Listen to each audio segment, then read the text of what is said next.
Bhanjanagar टाइकोंड academy जातीय स्तर में सफलता हासिल। भंजनगर स्थानीय टाइकोंड एकाडेमी दुई जन छात्र आयुष पंडा ब्रोंज मेडल एवं प्रत्युष प्रधान गोल्ड मेडल रे उत्तीर्ण होई भंजनगर अंचल पाई सुनाम अर्जन करिसेंती। भारतीय डीएवी स्कूल तरफ जातीय खेल टाइकोंड प्रतियोगिता रे 17 वर्ष बयस भितर भाग नहीं एही दुई जन पदक हासिल करथिले।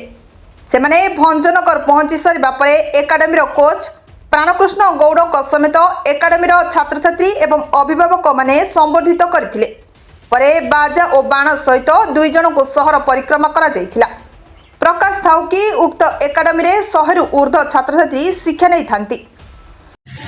आपन परिचय मेरा प्राणकृष्ण गौड़ टाइकोंड एकाडेमी कोच।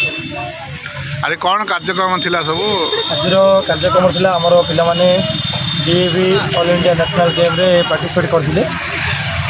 सेथिरे हमर अंडर 17 रो खेलिथिले हमर दुई जन स्टूडेंट प्रत्युष कुमार प्रधान जे कि gold medal medallist selected by SG भाई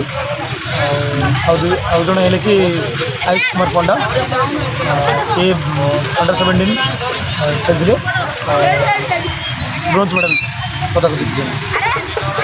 से सब कार्यक्रम आयोजन कौन होता आज्ञा